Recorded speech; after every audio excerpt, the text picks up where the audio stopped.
Hello, my name is Dr. Magna Parks, and I'm a licensed psychologist. My husband and I have an organization called Be in Good Health, where we share with people simple principles that will help them become healthier physically, mentally, and spiritually.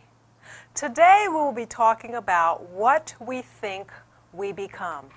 We often don't think about our thoughts and the impact that it has on us, but hopefully after today's presentation, the thoughts that you have will become something that you actually think about more, because what you think will be what you will become.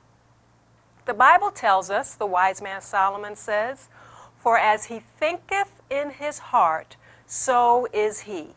As you think, so you will be. So the idea about thoughts and what it develops in us and who it makes us become is something that we need to understand. The Bible also tells us, the same wise man says, "Keep thy heart with all diligence, for out of it are the issues of life." And oftentimes in the Bible, when the word heart is used, it's synonymous with mind. So we need to keep our mind, for out of it are the issues of life.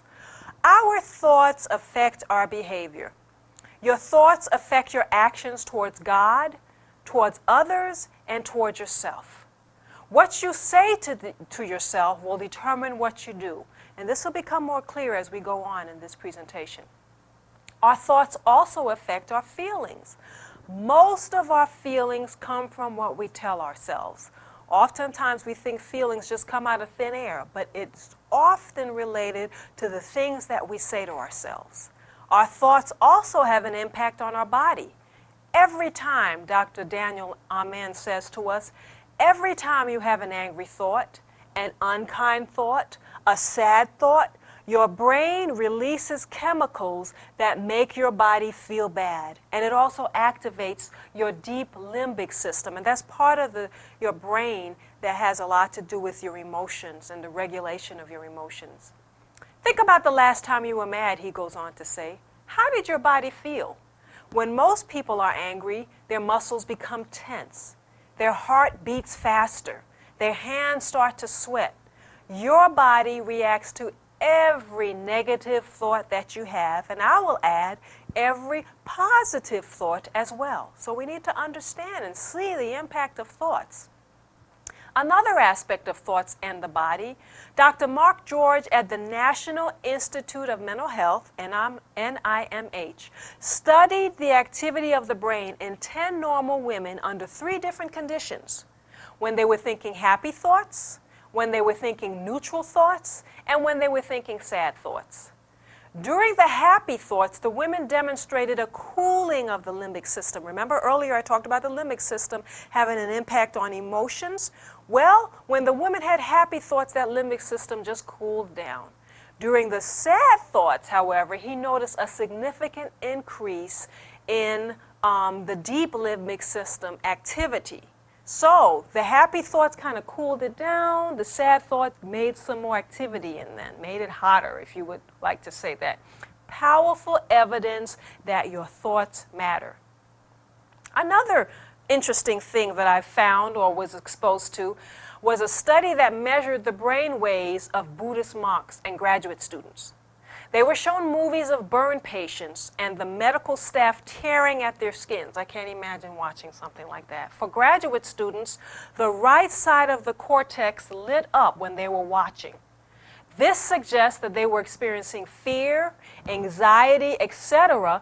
But in terms of thought, it's likely they were thinking to themselves, saying something like, "What would that be like if it were happening to me?" For the Buddhist monks, the left side of the cortex lit up. This suggests they were feeling more compassion and were less self-centered in their responses, thinking thoughts such as, "Those poor people, my heart goes out to them." And what's interesting about that is that Buddhist monks are known for meditating a lot, and so the scientists who conducted this small research kind of drew the conclusion from this is that meditation had a lot to do with how they were thinking. They calmed them, and they had different types of thoughts. So thoughts can have an impact on various parts of the body. We often attribute our actions and our feelings to people or to situations. We'll say, you made me do that, or I got angry because of that situation. We often think that that's the case. However, people or situations don't cause us to act or feel a certain way.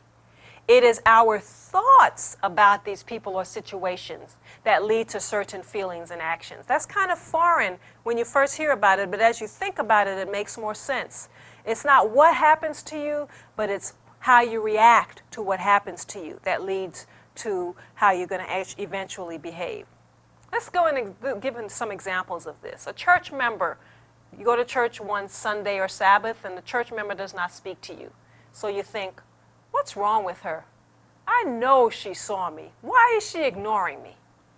Then you feel angry or rejected. You see an example of how what you say to yourself will lead to a certain feeling? And then you might behave. By the next week, you see her in church and you don't speak to her at all. So that's a good example of not what she did that's affecting your thoughts, but what you think about what she did that's affecting not your thoughts, but your behaviors and your feelings. Let's look at another example that may come close to home for those of us who are married. Your spouse does something you don't like. You say to yourself, he or she doesn't care for me or respect me. You feel sad, disappointed, or angry. Then you start to accuse your spouse of not caring for you, of being selfish, etc. That didn't come from you thinking that from your spouse not doing something that you liked. It came from what you thought about what your spouse did that you disliked. I hope you're starting to get the hang here of how thoughts affect us. Another example, your child, if you're a parent, acts out at school or in the store. You say to yourself, this is terrible. People are going to think I'm a horrible parent. You know, that's what's going through your mind. Then you start to feel shame and even anger. And from that, you may yell at your child at the store or when he or she gets home from school. So again, it's not what your child did, but it's what you thought about what your child did.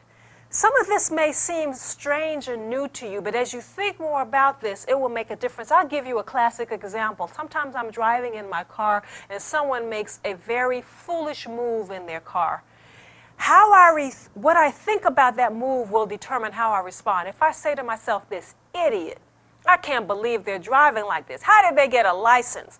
That's going to cause me to start to respond in a more angry way. But if I say to myself, you know what, Magna?